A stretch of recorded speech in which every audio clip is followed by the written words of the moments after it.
Correct.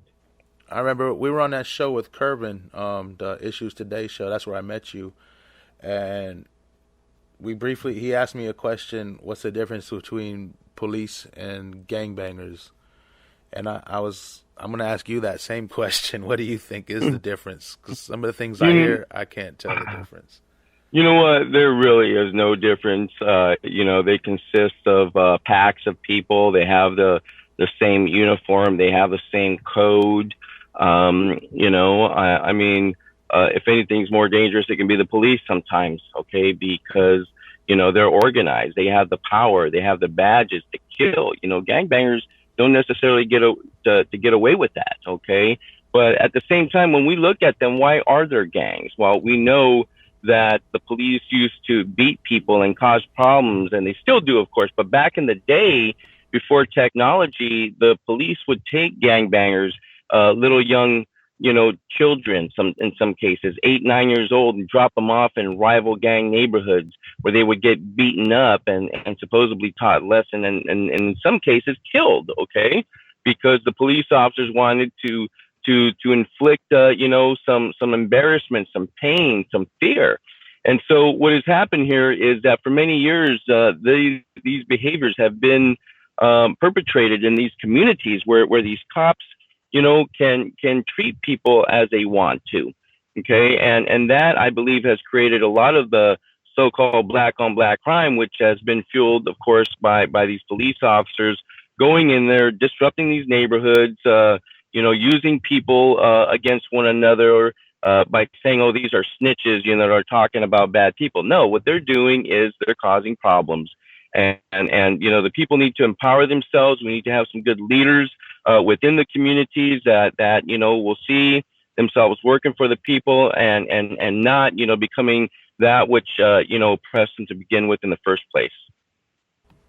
Yeah, that was kind of my next question. What can the average person do? What can we do? I know we need to unite and do something, but what can we do to get this changed? Because the police unions are fighting tooth and nail to make sure that laws and regulations don't pass to control the cops. And we don't really have the funding they do, or the backing, or the political power. As the people, we're kind of the weaker of the two. Unfortunately, it should be the other way around. But in your opinion, what could we do?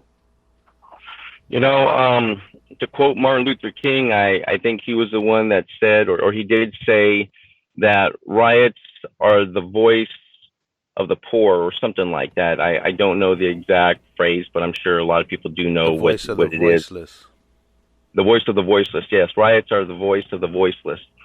And so, to be quite honest with you, okay, to be quite frank, and I'm not advocating violence or killing people or burning down the police station. Maybe some people are, okay, but I'm not for that. But nothing ever gets done until there is violence, okay? And that's the sad part about this whole thing, that people have to die, okay? And I don't want to die. I'm sure you don't want to die. And there's Yeah. people listening right now who don't want to die. No one wants to die.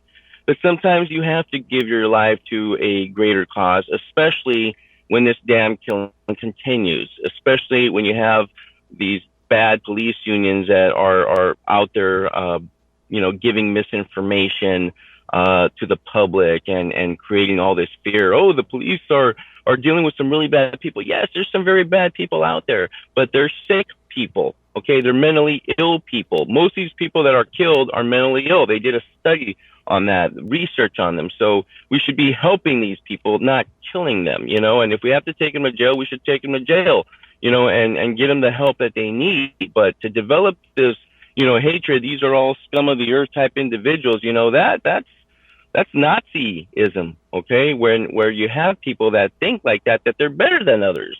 And so we need to really change this system here, and the only way you do it is by exposing it. Again, I'm not an advocate, and I don't. And for the feds that are listening, because they're listening into anonymous here, Tim, and especially my crazy ass, the ex-pig. They need to know that they cannot continue killing people with impunity. And if you want to be a good police officer and you're listening to this right now, then what I'm saying is true.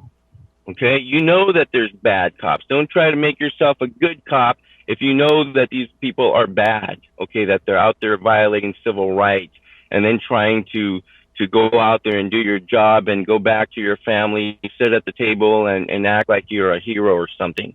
Okay, that stuff is out the window now. The future of law enforcement is going to change whether modern day law enforcement likes it or not. The future of law enforcement is going to be police officers who are compassionate. Future of law enforcement is going to be getting rid of some of these Nazi uniforms and to be able to reach a public, a people who are more and more developing addictions, okay, narcotic addictions, sexual addictions. You know, there's so many things that are going on out there that violence is not the way to solve any of this.